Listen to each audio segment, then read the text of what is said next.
the FIT controller. We kind of talked a little bit about the other processor and the PC and the display, multi-touch display. Let's just take a few minutes to talk about some of the buttons that are on the FIT controller, because I think these would be helpful in navigating just your day in and day out mixing items. So number one, in the setup tab, this is where you link the FIT controller with the system. MIDI Fit Plus, which you could just see it in this drop down here. You click on that, and if it wasn't here, you could add it there, and then it says on, it knows it's there. Hit this little cog, and let's walk down through the cog real quick here. So your input and your output should just say fit.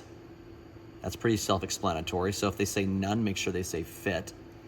The faders, so remember we said there's a mixer 1 and a mixer 2 window. You can choose whether you want the FIT controller to follow mixer 1 or mixer 2. Or you can have it standalone and not even actually just work with this. So if it's following the mixer window, when you toggle things down, when you toggle layers down the side of the screen, on the screen, it will follow on the fader bank, and vice versa. The fader bank follows with what's on the screen. If you click that to standalone mode, they're independent. It doesn't make a difference. I like it in mixer 1. That's where it is for now. And then this little tick box here, follow aux sends flip. We'll talk in another video about setting monitors, and in that, the sends on faders is what that relates to. Simultaneous, or similarly, I should say, follow aux master flip. When you do sends on faders, there's a master fader at the far right side. It says master, it's red. That master fader becomes the overall mix volume. So whether it's at unity or -6, that's the pack volume being sent out to the IEM pack.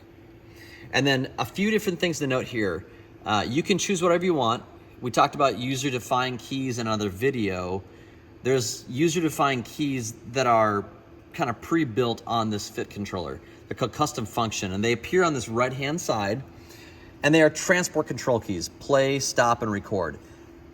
We're probably not using this to do transport control. That's really useful in like a MIDI sequencer in a studio.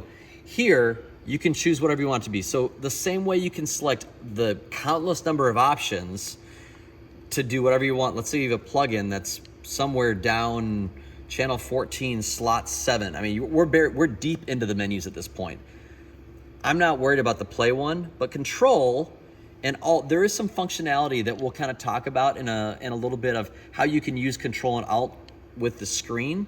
So we've set our square to be control, which is right here, and then our record button, our circle, to be alt. And those will be helpful when we get into some other things. Eventually, in another firmware update, Waves is going to release this knob mode. They're going to expand the knob mode between pan and gain. And we'll look at that just in a sec here once we get out of this menu, what that actually means. But you can look for more updates coming there in the future versions. So let's close that. Let's jump back into the mixer. And as we look at the MIDI Fit Plus controller, again, we have those 8 layer buttons. We saw that, okay? There's this button here, which looks like a time machine.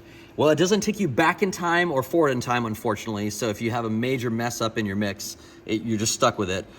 This is basically, it's an encoder flip. So across the top of these displays, right now, here, let me just keep that right there where it's at. I'm gonna patch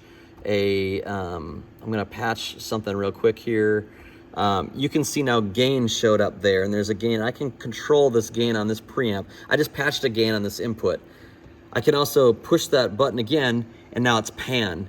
And the pan, you can kind of see if you point to the screen, the pan is doing that. So that encoder can do what I want it to do just by toggling back and forth, a kind of a universal thing.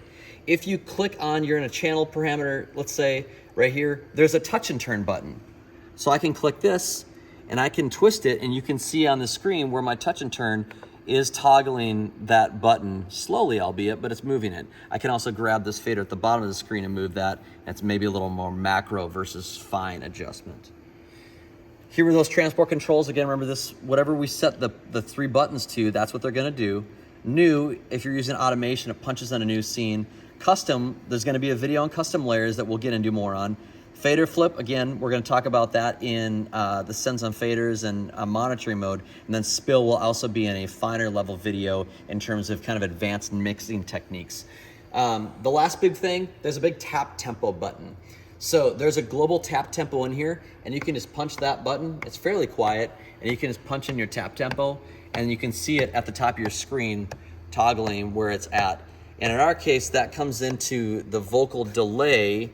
If I bring that up here, you can see vocal delay. If I'm just tapping that tap tempo, it's moving with me. I'll slow it down. Now we're in the 90s. Yep, it's just moving the tap tempo. So that's all the onboard control that you have in front of you. There's actually quite a bit there, and I think it's helpful, especially if you're in a live environment. There's a lot coming at you, a lot of information. You want to be able to get around quickly. There's just some functionality that allow you to do that. The last one we talked about in another video was user. That's in that upper right hand corner, and that's those user buttons. That was in one of the first intro videos. We'll come back and interact with those some other time. But that's the FIT controller.